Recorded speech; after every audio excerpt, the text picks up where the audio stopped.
ಬೆರ್ಮುಡಾ triangle ಅಲ್ಲಿ ನಿಜವಾಗ್ಲೂ flight ಮತ್ತೆ ಶಿಪ್ ಗಳು ಇದ್ದಕ್ಕಿದ್ದಂಗೆ ಕಾಣೆ ಹೋಗಿದ್ಯಾ? ಬೆರ್ಮುಡಾ ಟ್ರಯಾಂಗಲ್ ಅಲ್ಲಿ ನಿಜವಾಗ್ಲೂ ಏಲಿಯನ್ಸ್ ಇದ್ಯಾ? ಬೆರ್ಮುಡಾ ಟ್ರಯಾಂಗಲ್ ನಿಜವಾಗ್ಲೂ ಅಷ್ಟೊಂದು ಡೇಂಜರಸ್ ಪ್ಲೇಸ್? ಬೆರ್ಮುಡಾ ಟ್ರಯಾಂಗಲ್ ಬಗ್ಗೆ ಸೈನ್ಸ್ ಏನ್ ಹೇಳುತ್ತೆ? ಬೆರ್ಮುಡಾ ಟ್ರಯಾಂಗಲ್ ಎಲ್ಲಿದೆ? Hi hello welcome back. ಯಾರೆಲ್ಲ ನಮ್ ಯೂಟ್ಯೂಬ್ ಚಾನಲ್ ನ ಫಸ್ಟ್ ಟೈಮ್ ನೋಡ್ತಾ ಇದ್ದೀರಾ, please do subscribe my channel.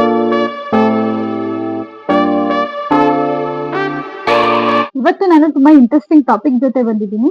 ಏನಪ್ಪಾ ಅದು ಅಂತ ಅಂದ್ರೆ ಬೆರ್ಮುಡಾ ಟ್ರಯಾಂಗಲ್. ಈ ವರ್ಡ್ ನ ಕೆಲವರು ಕೇಳಿರ್ಬೋದು. ನಿನ್ನೆವರೆಗೂ ನಾನು ಈ ವರ್ಡ್ ನ ಕೇಳಿರ್ಲಿಲ್ಲ.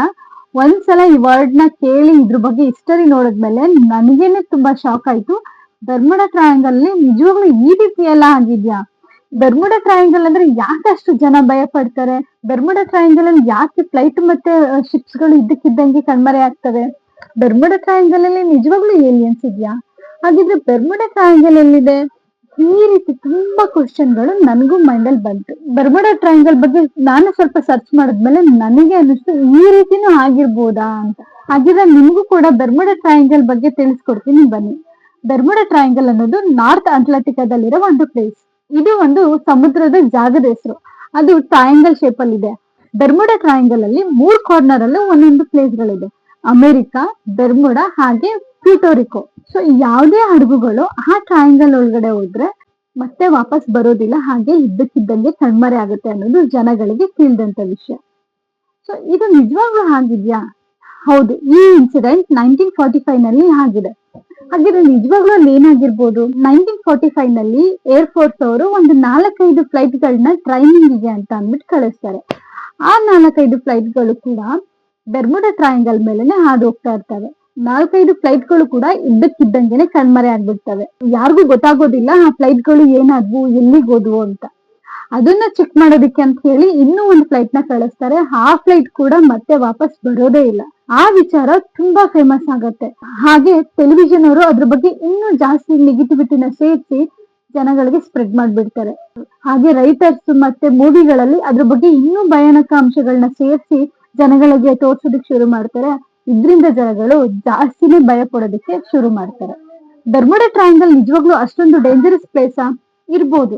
ಯಾಕೆ ಅಂತ ಅಂದ್ರೆ ಅಲ್ಲಿ ಹೆಚ್ಚಿನ ಪ್ರಮಾಣದಲ್ಲಿ ಫ್ಲೈಟ್ ಮತ್ತೆ ಶಿಪ್ ಗಳು ಓಡಾಡೋದ್ರಿಂದ ಅಪಘಾತಗಳಾಗೋದು ಸಾಮಾನ್ಯ ಅಲ್ವಾ? ಬೇರೆ ಸಮುದ್ರದಲ್ಲಿ ಆಗುವಂತ ಆಕ್ಸಿಡೆಂಟ್ ಗಳಿಗೆ ಕಂಪೇರ್ ಮಾಡಿದ್ರೆ ಬೆರ್ಮುಡಾ ಟ್ರಯಾಂಗಲ್ ಅಲ್ಲಿ ಒಂದ್ ಸ್ವಲ್ಪ ಮಟ್ಟಿಗೆ ಜಾಸ್ತಿ ಇದೆ. ಯಾಕಂದ್ರೆ ಅಲ್ಲಿ ಹೆಚ್ಚಿನ ರೀತಿ ಫ್ಲೈಟ್ ಮತ್ತೆ ಶಿಪ್ ಗಳು ಓಡಾಡೋದ್ರಿಂದ ಸೊ ಆಕ್ಸಿಡೆಂಟ್ ಗಳು ಕಾಮನ್ ಇದೆ.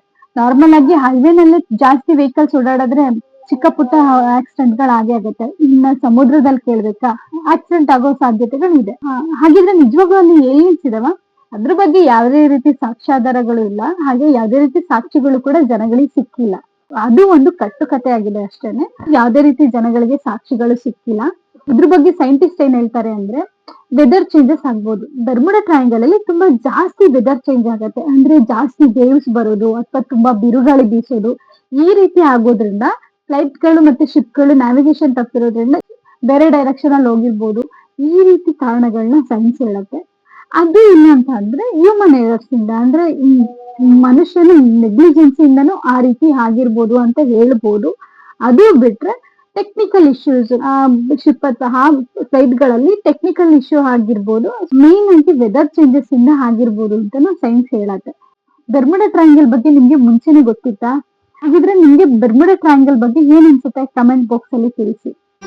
ಮತ್ತೆ ಭೇಟಿಯಾಗೋಣ. ನಮಸ್ಕಾರ.